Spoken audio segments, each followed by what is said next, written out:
In my most recent video going over entries to the Toronto Game Jam, I talked about a game called Sokobomb, and I accused the game of being made with AI.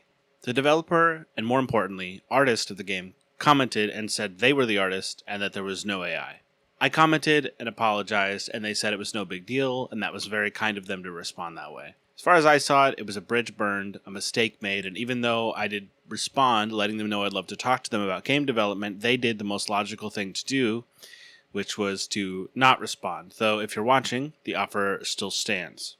I've probably been wrong before, and after this experience, I'll be more careful, but why did I think Sokobomb was AI? Well, mostly because it looked significantly more polished than most of the other Game Jam entries, specifically the Toronto Game Jam. Dozens of game developers, artists, composers, and other roles get together to make games for the same amount of time, and most of the games look like jam games. And that's a compliment. For what it's worth, I actually prefer games that look and feel more like experiments and ideas than nearly complete and Steam-ready. There are a few games in the jam that look like they're polished at a level that feels unlikely because of the amount of time in the jam. This is often the product of teams with experience working together, or in this case, an experienced artist. It doesn't mean the team was cheating or that they used AI, but it does make them feel out of place. And this feeling comes from not only the look of the game, but when you play the game, it's clear that more thought went into the game looking polished than the game being fun. And Sokobomb was not fun. That doesn't mean it's because it was polished, but as impressed by the polish as I was, I did not enjoy the game that much. But that aside, I also thought it was AI because it looks like AI.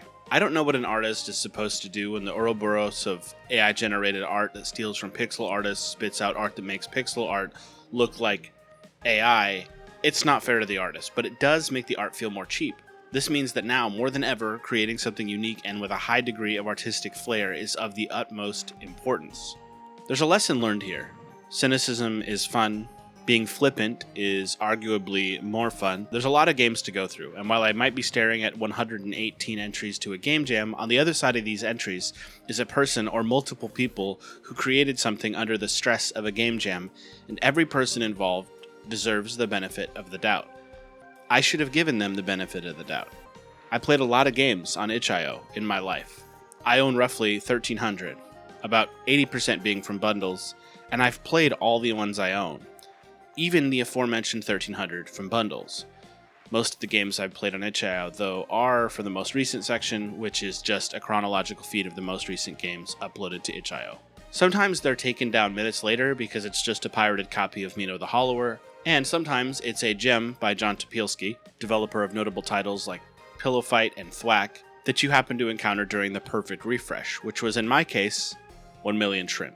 It's not his best work, but it's a smart take on an incremental game, and it was cool to encounter John Topielski that way.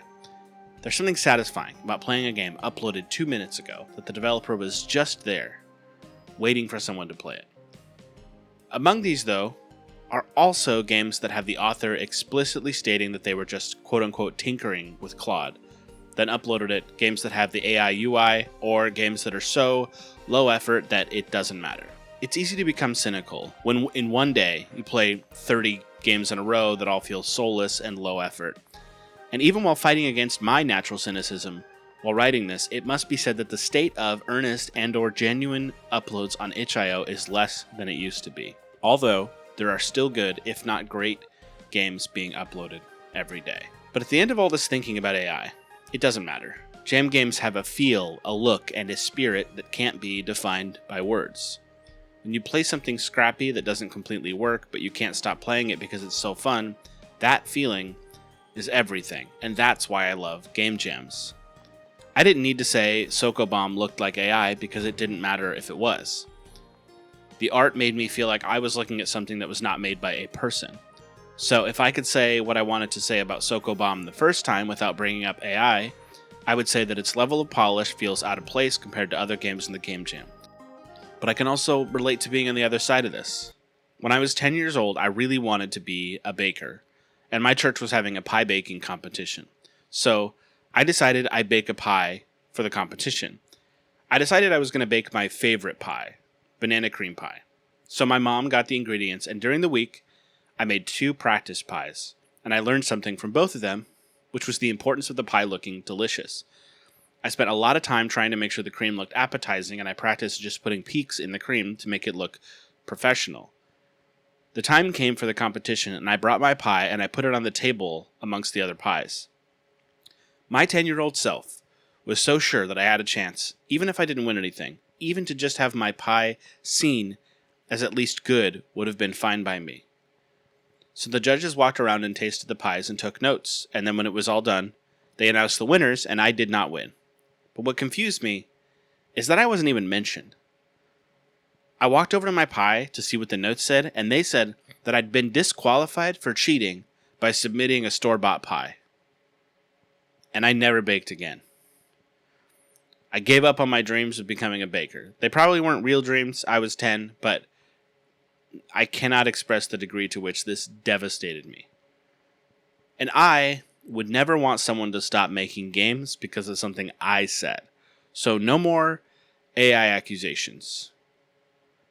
I'll just say that I didn't like it because if my 10-year-old self had just read notes that said the judges didn't like the pie, it would have felt a whole lot better than not getting to compete at all. Especially when you consider the fact that there were multiple bites taken out of my pie.